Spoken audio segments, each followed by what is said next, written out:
80대 후반인데 60대 초반인 같은 어떻게 늙을 수 있을지는 정할 수 있다고 판단이. 안녕하세요, 정형외과 전문의 이대영입니다. 오늘은 허리가 천천히 늙게 맞는 방법에 대해서 말씀을 드리겠습니다.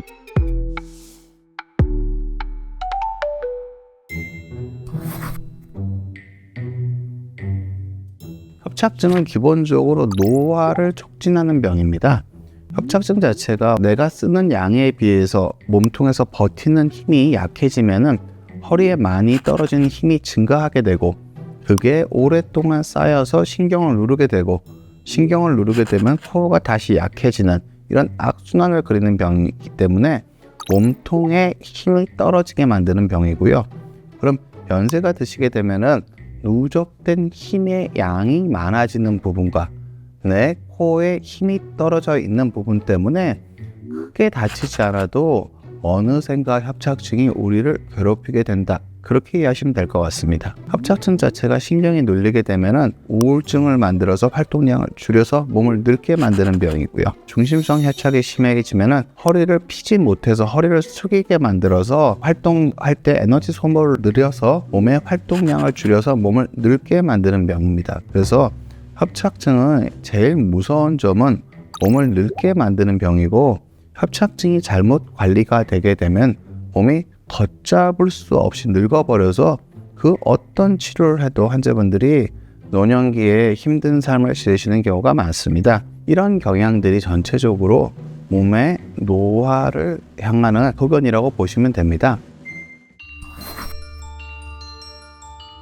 제가 외래에서 뵙게 되면 80대 후반인데 60대 초반인 같은 몸을 가지고 계신 분들도 많고요.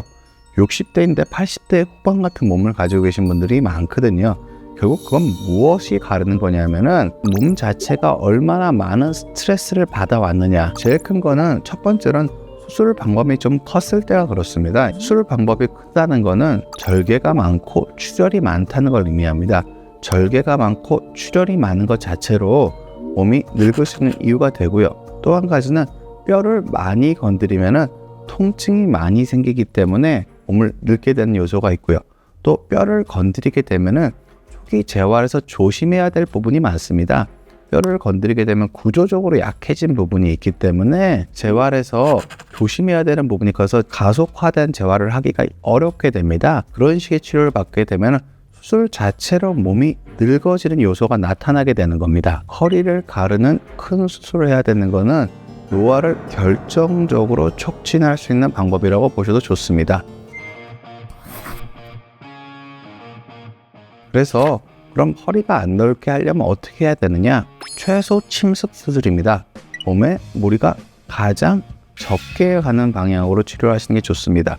저희 병원 같은 경우에는 하반신 마취로 수면 유도를 하지 않고 보통 재우지도 않습니다. 재우면은 많은 어르신들이 선망 같은 걸 호소하시는 경우 많아서 재우지도 않고요. 피부를 째지 않고 구멍을 뚫고요. 이다가 뼈를 건드리지 않고 치료를 하게 됩니다. 이렇게 하면은 수술 직후에 통증이 적게 됩니다. 골을 절제하게 되면은 그 부분의 퇴행성 변화가 촉진되게 됩니다. 그래서 촉진된 퇴행성 변화가 흔들림을 만들고 유착을 만들어서 재발을 만드는 거라고 볼 수 있습니다. 따라서 골 절제 없는 감압술은 수술 전에 수술 자체가 하반신 마취, 무수면 유도라는 작은 마취의 심도를 가지고 치료를 할 수가 있고, 수술 중에 근육을 건드리지 않고 뼈를 건드리지 않아서 통증을 적게 일으킨다는 면에서 노화를 적게 촉진하게 되고요.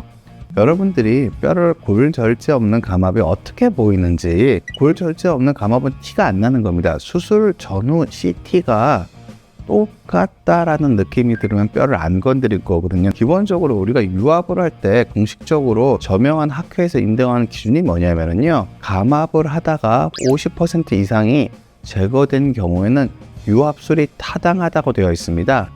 즉 무슨 뜻이냐면은 감압을 하다가 후 관절에 50% 이상을 제거하는 경우가 있다는 뜻이죠. 근데 누구는 50% 이상을 제거해서 유압을 하는 치료도 있지만 저희 병원은 50%가 아니라 0%를 제거하고 감압을 하고 있는 겁니다. 이거는 혁신적인 차이입니다. 혁신적인 차이. 왜냐하면은 뼈를 안 건드리기 때문에 수술 자체가 허리에 추가적인 불안정성을 만들지 않고 수술 후에 생기는 불안정성과 뼈가 절제된 부위에서 생기는 유착 자체가 생기지 않기 때문에 이거는 협착증 최소 침습 치료 역사에서 새로운 장을 열고 있는 치료라고 제가 감히 말씀드릴 수 있을 것 같습니다. 이 부분에 대해서는 많은 환자분들한테 알리고 싶은 입장이고요. 제가 학회에서도 열심히 보고를 하고 그런 것들이 저는 이런 치료법들이 보다 많은 의사들한테 보급되는 게 옳다고 생각하고 있습니다. 우리가 다 젊어졌으면 좋겠지만 젊어지는 것은 시간을 거꾸로 돌리는 일이라서 어렵습니다. 제가 꼭 말씀드리고 싶은 거는 많이 아플 때까지 참지 않으셨으면 합니다. 환자분들이 대소변 가리기 힘들어지시고 보행거리가 극단적으로 짧아진 어르신들 제가 많이 치료를 해보면은요, 환자분들은 그 통증 원인이 없어지더라도 제대로 걷지 못하시고 일상생활을 잘 못하시는 분들은 너무너무 많이 봅니다. 수술하기 전에 어르신들 말씀하시는 거 들어보면은 젊어지는 활력 있는 안 아픈 그런 것들을 원하세요. 그런데 통증 치료는 언제나 근본적인 치료가 아닙니다. 통증 치료도 중요한 부분이지만 결국 안 아파진다고 활력이 생기는 게 아니기 때문에 몸에 활력이 떨어지기 전에 최소한의 노화를 일으키는 방법으로 치료를 하시는 것이 여러분이 현명하게 고령화 시대, 100세 시대에 자신의 건강을 지키면서 즐겁게 지낼 수 있는 방법이 아닐까 그렇게 생각하고 있습니다. 우리가 안 늙을 수는 없습니다. 노화는 불가피합니다. 그런데 내가 어떤 선택을 하냐에 따라서 어떻게 늙을 수 있을지는 정할 수 있다고 판단이 됩니다. 덜 늙고 싶다면 이제는 고치는 방법부터 바꿔야 됩니다.